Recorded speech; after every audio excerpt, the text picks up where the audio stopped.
Dando sequência aos nossos vídeos de estudos bíblicos, este vídeo nós vamos trabalhar com um texto bíblico que se encontra lá no livro de Eclesiastes, no seu primeiro capítulo, no versículo 5. Eu vou fazer a leitura, eu estou com a Bíblia aberta aqui, vou fazer a leitura do texto bíblico. E nasce o sol, e põe-se o sol, e volta ao seu lugar de onde nasceu. Então nós temos aqui três frases: o nascimento do sol, o pôr do sol e o retorno do sol. Em três frases sugestivas e curiosas, e como sempre faço nos meus vídeos, quando eu estou tecendo algumas considerações sobre algum texto do Antigo Testamento, eu sempre adoto a leitura messiânica, eu sempre adoto uma interpretação cristocêntrica, e este texto é muito interessante. Salomão escreve este texto. Salomão escreve 3 livros na Bíblia. Ele escreve o livro de Provérbios, Provérbios de Salomão, 95% do livro foi escrito veio da pena de Salomão. O livro de Cantares e o livro de Eclesiastes.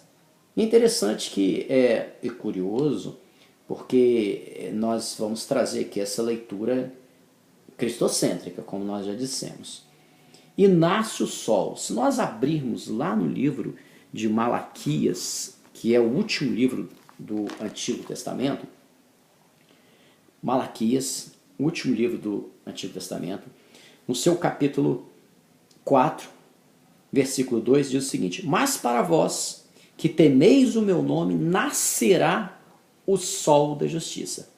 Nascerá o sol da justiça. Pois bem, quando nós vemos finalizando o último respiro do Antigo Testamento, no acervo bíblico veterotestamentário, nós vamos ver algo curioso, porque o texto final de Malaquias 4 aponta para o nascimento do sol da justiça. Quando nós vamos folhear a Bíblia, mas viramos uma página, nós entramos no Novo Testamento. E quando nós entramos no Novo Testamento, logo de início, no primeiro livro, no livro de Mateus, no seu capítulo 1, aparece aqui o nascimento de Jesus Cristo. Curioso porque ele aponta que para vós nascerá o sol da justiça. E logo a seguir a pessoa vira a página e dá de cara com o nascimento de Cristo. Isso, nós estamos trabalhando então com o quê? Com o nascimento do sol. E eu estou propondo aqui uma leitura de nascimento do sol da justiça. Pois bem, abrimos aqui Malaquias. Nós vamos trabalhar com alguns textos aqui. E nesse texto, que quando nós abrimos logo no Novo Testamento, e eu estou abrindo aqui a Bíblia, eu estou com ela aberta, estou procurando aqui o livro de Mateus. Começa a falar do nascimento de Jesus, dando a entender que aqui se cumpre aquela profecia de Malaquias, que é o nascimento do sol. Então nós vamos abrir, continuando com a Bíblia aberta aqui no Antigo Testamento, nós vamos abrir aqui em Isaías, no seu capítulo 9, Isaías 9, 6, versículo 6. Porque um menino nos nasceu, um filho se nos deu. Um menino nos nasceu, um filho se nos deu. Então aqui o texto revela, e o profeta Isaías é chamado de profeta messiânico, porque quase todo o texto de Isaías aponta para o nascimento de Jesus, o nascimento do Messias de Deus. Quando ele fala, um menino nos nasceu, ele fala da natureza humana de Cristo, o verbo que se fez carne, porque era um menino que nasceu, a natureza humana de Cristo. Mas o texto não se restringe a falar que um menino nos nasceu. Ele diz o seguinte: um filho se nos deu. Esse filho não está dizendo sobre o nascimento do filho, está dizendo da doação do filho. E isso é muito sugestivo também, porque nós fazemos conexão com aquele texto de João 3,16. Porque Deus amou o mundo de tal maneira que deu o seu filho, veja bem a doação do filho, deu o seu filho unigênito para que todo aquele que nele crê não pereça, mas tenha vida eterna. Pois bem, então esse texto de Isaías está falando do menino que nos nasceu e o filho que se nos deu. Então as duas naturezas de Cristo, a humana e a divina. Nós estamos trabalhando aqui com o nascimento do sol. Então tudo aqui é o nascimento do sol da justiça. Mas o texto coloca uma vírgula e nasce o sol e põe-se o sol. Então agora nós vamos começar a trabalhar com o pôr do sol. Para nós trabalharmos com o pôr do sol, nós vamos abrir a Bíblia no livro de Zacarias, que Zacarias é o penúltimo livro do Antigo Testamento.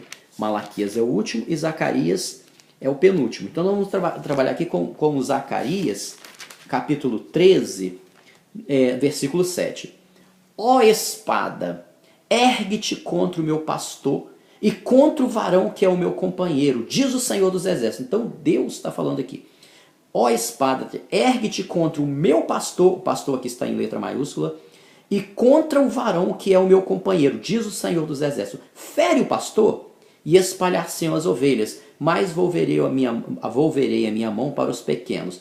Então veja bem, aqui nós vemos uma determinação divina, determinação de Deus para a espada. É como se Deus estivesse conversando com uma espada para que ela ferisse. Aí ele fala assim, o texto diz o seguinte, fere o meu pastor, o varão que é o meu companheiro. No original hebraico, quando diz que é o meu companheiro, no original hebraico, porque o Antigo Testamento foi escrito no hebraico, há uma expressão que equivale ao meu co-igual. Ele está dizendo o seguinte, ao meu companheiro, aquele que é igual a mim. Deus dizendo isso, aquele que é o meu co-igual. Então, quando ele fala, e ele usa aqui pastor em letra maiúscula, porque não é um pastor qualquer, mas é interessante que essa espada, ela traz um cenário muito interessante, porque o primeiro texto que aparece a espada, aparece lá no Gênesis, quando Deus expulsa Adão e Eva do Éden, e o texto diz lá no início que Deus colocou uma espada para proteger, para que o homem, vamos dizer assim, simbolicamente, não voltasse ao Éden.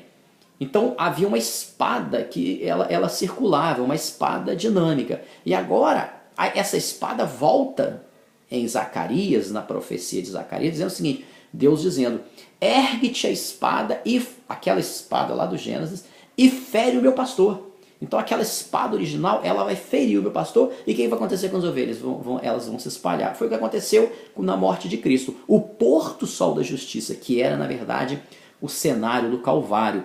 E curioso, aí nós vamos ler então Isaías, vamos abrir o texto outra vez, Isaías, voltar a Isaías, porque afinal de contas Isaías é conhecido como profeta messiânico, e ele aponta vários textos, há vários textos no livro de Isaías que apontam para o nascimento do Messias, e ele diz o seguinte, Isaías capítulo 53, versículo 5.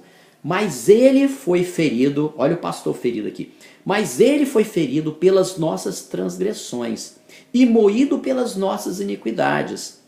O castigo que nos traz a paz estava sobre ele, e pelas suas pisaduras fomos sarados. Então aqui é o pôr do sol, e Jesus estava morrendo na cruz do Calvário, nessa profecia. Agora nós vamos ler, finalizando essa ideia do pôr do sol, Lucas, o Evangelho de Lucas. Vou abrir aqui.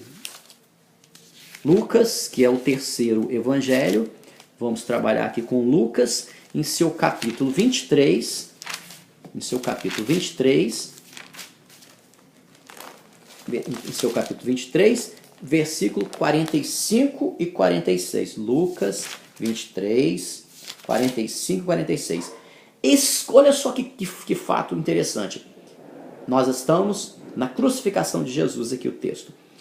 Escurecendo-se o sol, luminar, a estrela, né?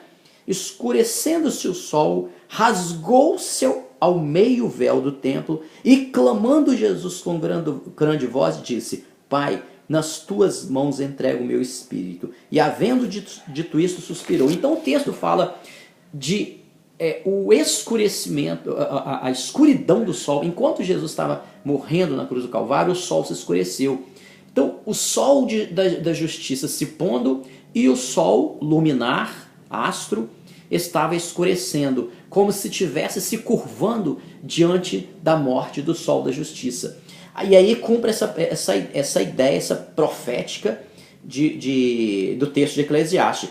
Nós falamos do nascimento do sol, e põe-se o sol, é o pôr do sol. Nós lemos aqui em Lucas 23, 45, 46, numa ideia coincidente, seria coincidência. E agora nós vamos trabalhar com a última frase. E volta ao seu lugar de onde nasceu. Bom, agora nós estamos falando de um retorno desse sol. Então nós vamos abrir no livro de Atos dos Apóstolos, que é o 5º livro do Novo Testamento. Vamos lá em livro de Atos dos Apóstolos. Eu anotei o texto aqui. Atos capítulo 1, verso 11, diz o seguinte: os quais lhes disseram: varões galileus, por que estáis olhando para o céu? Porque eles estavam olhando para o céu porque Jesus estava sendo assunto aos céus. Então Jesus morre, ressurge, e nesse texto de Atos dos Apóstolos, Jesus estava sendo... havia aqui a assunção de Jesus. Então ele é arrebatado para o céu. Então, e as pessoas estavam olhando aquele cenário apoteótico, e aí alguns anjos que apareceram ali disseram o seguinte: aos quais lhe disseram: varões galileus, por que estáis olhando para o alto?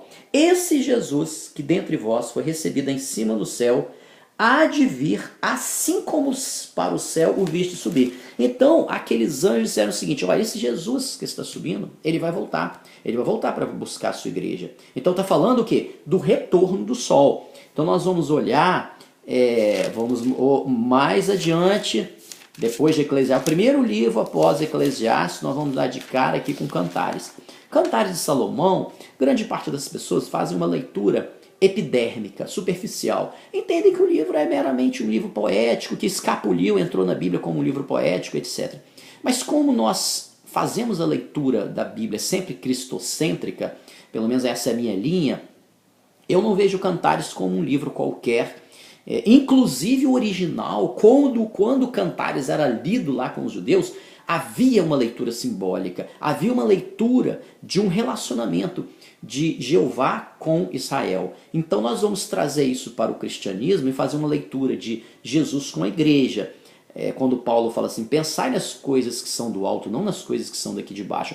Podemos fazer uma leitura pensando nas coisas que são lá de baixo, um relacionamento de um homem com uma mulher e tal, etc. Mas esse livro, ele traz na sua origem algo espiritual e não meramente carnal. Não estamos excluindo a ideia e a linha interpretativa do livro de Cantares do ponto de vista humano. Quem quiser fazê-lo poderá fazê-lo, também não há nada de errado nisso.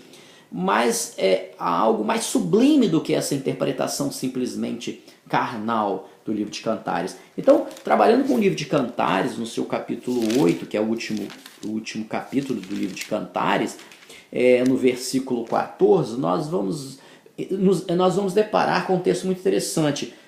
Uma mulher dizendo para o seu, a donzela aqui dizendo para o seu amado: vem depressa, amado meu, e faze-te semelhante ao gamo ou ao filho dos corços sobre os montes dos aromas. Então aqui é uma aspiração da igreja pela volta do Senhor Jesus, numa linha messiânica, numa linha cristológica, numa interpretação cristológica, numa visão cristocêntrica, e também numa visão, num cenário aqui eclesiológico, de eclesia, igreja.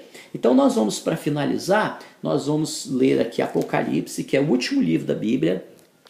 Apocalipse, no último capítulo de Apocalipse, no capítulo 22, verso 20. Diz o seguinte: aquele que testifica estas coisas diz, é o penúltimo livro de todo o acervo bíblico, lá no Novo Testamento.